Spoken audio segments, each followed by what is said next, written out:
From this video session, we are starting a new topic. The title of this topic is Data Analysis and Visualization. Before starting this new topic, let us take a brief review of what we have discussed so far. Here I am calling it as the key points to remember, and I am labeling these points as knowledge point or key points.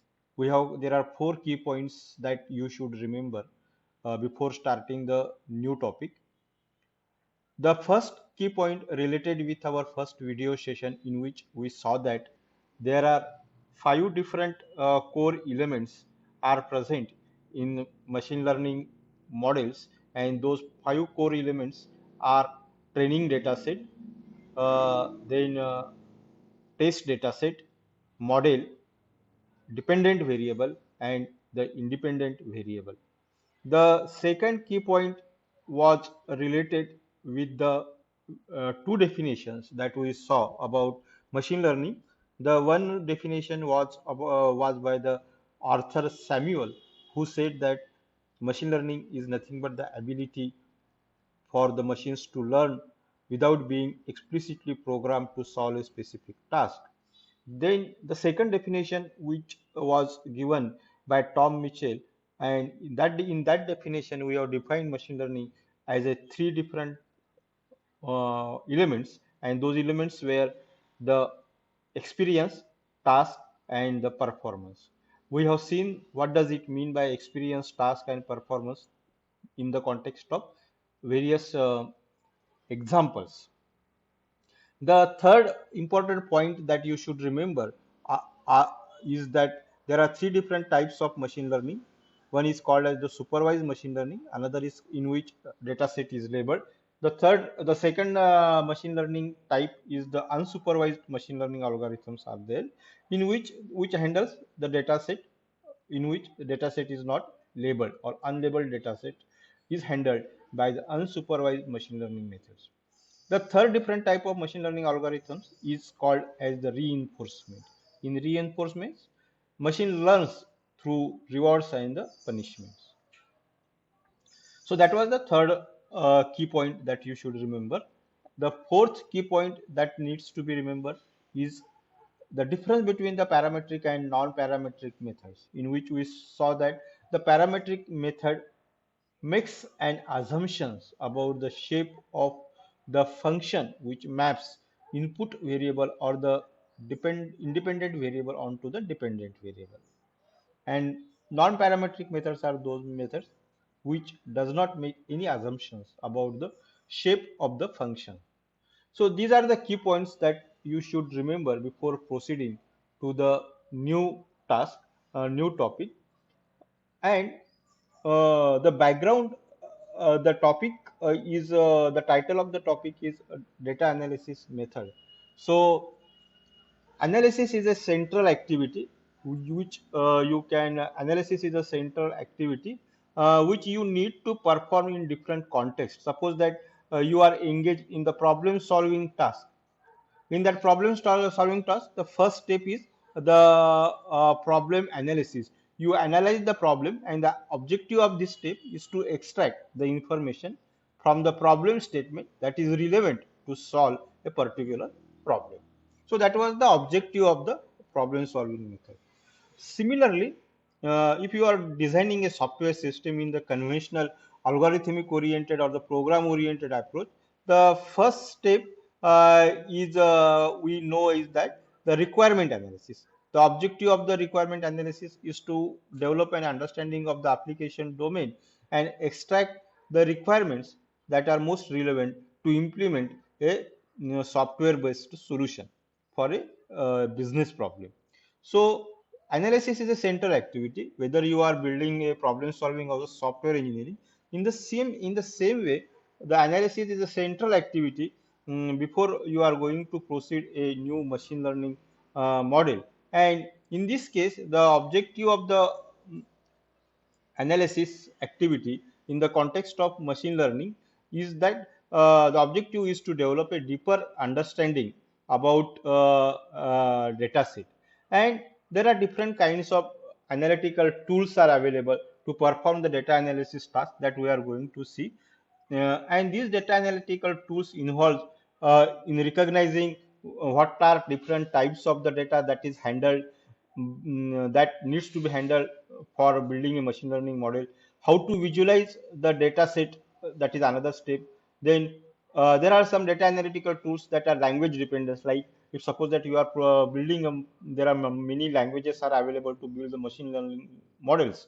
For example, the Python and R. There are some problem language specific analysis tools are available that we are also going to see. And there are two different types of data analysis methods are there. The first method is known as the exploratory data analysis, and the second method is known as the initial data analysis. In this particular session, what we are going to see is the first analytical tool, that is the data types that we need to handle the while building the machine learning model. So this classification chart, uh, this classification chart shows you how the data is, what are different types of data, the different types of data from the machine learning point of view. See, whenever you are learning a new programming language, the first step that you do is that the first lesson that you learn is the what are different types of data that is supported by a particular programming language. In the same way, now we are going to shift our thinking from the conventional algorithmic oriented to the modern machine learning way of approach of designing the software system. And in that, in this modern method also, the first step is to understand what are different types of data that we are going to handle in order to build a machine learning model. So this classification tree mm, tells you what are different types of data that you need to handle. And broadly, the data types data are classified in three different categories based upon the collection method that is used to collect the data. The second method of classifying data is based upon the scale of measurement, means how you are going to measure the values of the variables that you have collected. And the third is how the data set is organized, that is called as the organization. So there are three different ways in which you can classify particular data: from the collection method, from the scale of measurement, and from the how the data is organized. And then there are subtypes are there. We are going to see those subtypes one by one. Now, the first way of classifying the data set is based upon the method of collection. And from the method of collection, the data, there are three different types of data you need to handle. The first type of data you need to handle is called as the cross-sectional data. In the cross-sectional data, there are many variables are there. See, we have seen that the data set contains dependent variable and the independent variable, and there are more than one variables are present and which are collected for a same duration. Here the duration means the time period. From for one specific time period, all the variable values of all the variables are collected. Here the many variables are collected, values of many variables collected, which are collected at the same duration. In case of the type, the second method is called as the time series method. In the time series method, there is single variable is present, but for multiple duration. Like suppose that you are collecting the data about the temperature at one particular location, and you can collect those for one specific time of a day, means morning, afternoon, or one day, Sunday, Monday, Tuesday, like this on a weekly basis. So you are here, what you are going to do in the time series, you are going to monitor the changes in the values of only one variable with respect to multiple instances of time. Here the instances of time is particular timing of a day or week, month, year. So this is the time duration. So that kind of data is called as the time series data. In case the third type of data is called as the panel data. In case of the panel data, there are many variables are present and that are connected at the multiple duration. See, note down the difference between the time series and the panel data. The time series handles only one variable, like the temperature. Here you are going to monitor more than one variable, like temperature, humidity, rainfall at particular one location over a period of time. And that period of time involves many things, means one particular instance of the time or week or day or month or year. So many variables are present, but which are monitored at a multiple instances of time. So that kind of data is called as the panel data. So based upon the data collection method of data collection used, the data types are of three different types: cross-sectional data type, time series data type, and the panel data type. The second way of classifying data is based upon the how the data is organized, and based upon this organization of the data, data is of two types. The first type of data is called as the structured type, and second type of data type is called as the unstructured data type. Let us take the example. In case of the structured data type, data is organized in like this in a tabular form, in which there are multiple columns are there and multiple rows are there. So if the data is organized in such tabular or matrix form, then that kind of data is called as the structured data. And normally the structured data is present in files like the comma separated variables or the CSV files or the Excel files. So that kind of data is called as the structured data. Another example of based upon the data, how the data is organized, is called as the unstructured data. In the unstructured data, there is a textual data is present, which is text documents are present like mails. Then numeric data is also present like signals, EEG signals, ECG signals, then sensor data. So that kind of data, this is not organized in a tabular form. So any data that is not organized in a tabular form is called as the unstructured data. So based upon the method how the data is organized, there are two different data types that are called as the structured data type, and another is called as the unstructured data type. Now the third way of classifying data is based upon the method of measurement. Here the title is the method of measurement and not the scale of measurement, not the method of collection. So please note that the slide title is wrong. Then the based upon the scale of measurement, there are three different data types are present. First is called as the nominal, the second is called as the ordinal, and third one is called as the numeric data type. In case of the nominal data type, which is also known as the categorical data type, in this categorical data type, each variable is identified by a names, and there is no particular order is present in the names. So that's why it is called as the nominal data type, and also it is known as the categorical data type. We are going to see the various examples of this. Then there are the ordinal data type. The order is important, means highest order, lowest order, that order is present. In case of the numeric data, the data is consist of only the quantities. Nominal and ordinal data may present the alphanumeric data, but the numeric data is only present the consist of the numbers only, on which you can perform the operations like addition, multiplication, division. So that kind of operations you can perform on the numeric data. In case of the order data, you can compare the values, which is greater than, which is less than, like that. Comparison is possible. In case of the nominal data type, they are plain data type on which you can't perform the addition. The no significance is attached of performing operations like addition, multiplication are greater than, less than. So that kind of operations are not possible or not meaningful in case of the nominal data type. Now here I am giving you some examples of the nominal data, all those data types. For example, the nominal few examples of the nominal data type are the gender, male and female. Here the order is not important. No one is superior and no one is inferior. Like hair color, whether it is a black color, brown color, or white color. So here also again the order or the superiority and inferiority is not present in case of these variables. Like the hair color is variable which takes the values black, brown, and white. Here the gender is a variable which takes the male and female is the values. Now let us take the examples of the ordinal data type. In case of ordinal data type, suppose that these are present typically when you conduct surveys, and there is a question like how do you feel today. You may answer with values like very happy, unhappy, okay, happy, and very happy. And in this case there is level or order is very important.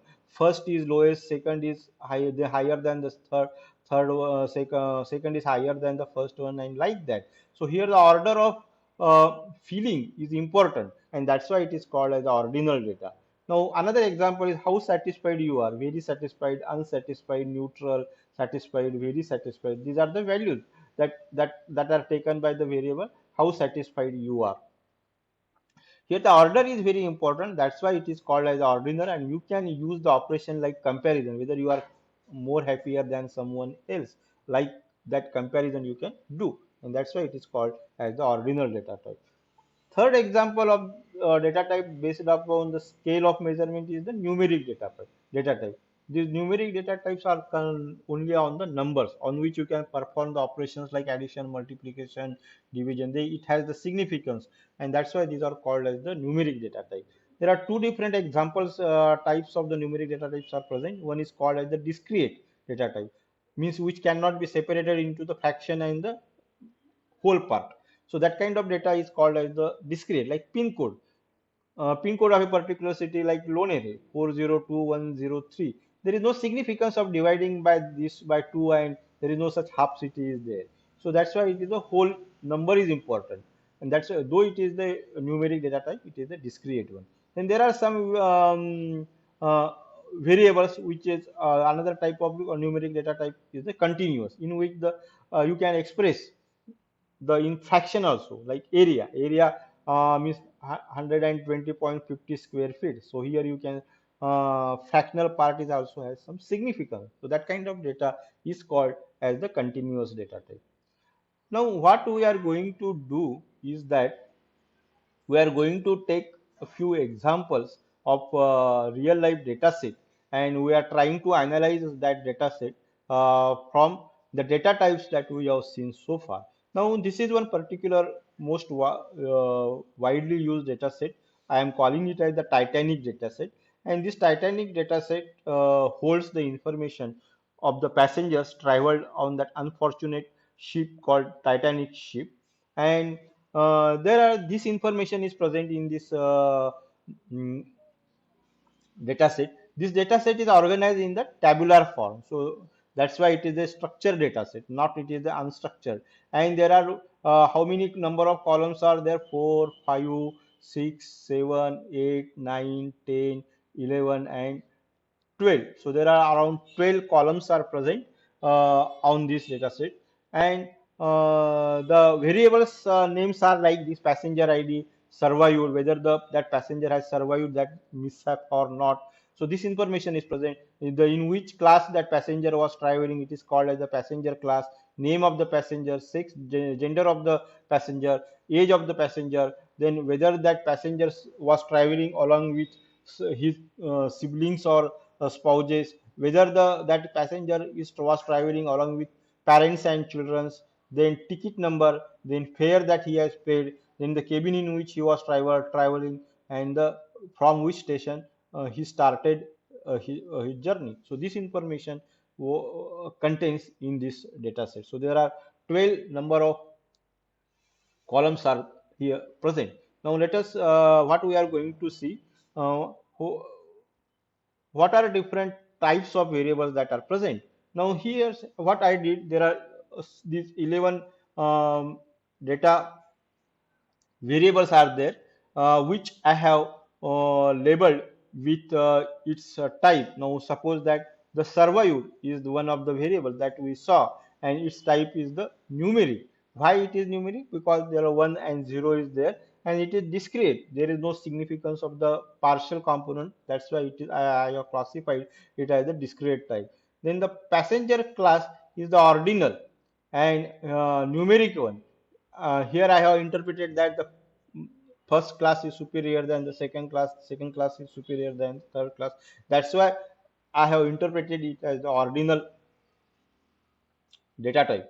Then the passenger name is just the nominal one. It is not numeric. It is alphanumeric, and it has only name. You can't compare it, and can't. There is no such order or is present, and there are you can't perform addition subtraction operation. So like that's why I have called it as a nominal. Similarly, with respect to the sex, this is also again the nominal. Age is the numeric and the continuous one, because partial information is there. Then number of sibling is numeric and the discrete. Number of parents and the children is the numeric and discrete. Ticket number is the nominal, because it is alpha numeric. That's why it is the nominal. Otherwise, if only the number is there, it is the numeric one. Fare is the numeric and the continuous, cabin is the nominal, embarked is the nominal. So what I did here is that for each and every variable that is present on this data set, I have classified it as per its type. So that is the first step in the data analysis. In the first step that you need to do is that for each and every variable, you need to identify what is the its type. At the same time, you need to identify what type of data set it is. This particular training data set of Titanic data set is the structure. Why it is structured? Because it is present in a row and column form. The format of the file is the CSV file. That's why I call it a structured data set. It is the cross-sectional data. Why? Because it holds the information at one particular instance of time. There is no means the information is not collected over a period of time. There are multiple variables are there which are collected, values are collected at one particular instance of time. So that's why this data set is called as the cross-sectional data set. Now, let us take another example here.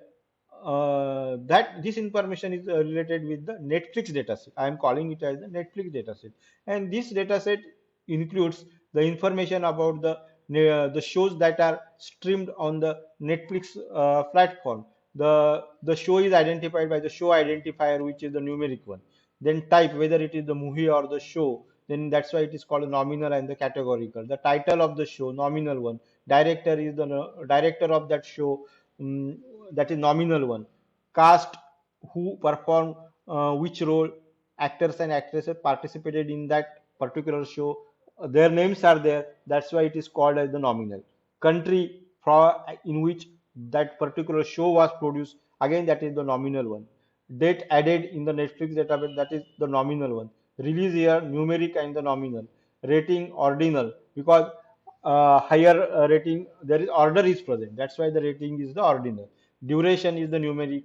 Description is the nominal. Listed in, that is called as the genre, that is called as the nominal one. So this is the classification of various different types of variables that are present in the Netflix data. Again, this is the structured data set and the cross-sectional data set. There are again there are 12 columns are there, and each column, for each variable I have identified what type of variable it is. So to summarize this, the first step in the exploratory data analysis is to recognize the number and the type of variables included in the training data set. See, we have discussed two different data sets. In both contains 11 and the 12 number of variables, and for each and every variable we have identified what type of variable it is. And both data sets are structured data sets and the cross-sectional data set. So this uh, type taxonomy or the type classification chart will help you to identify the type of the variables that are included in a data set. Thank you.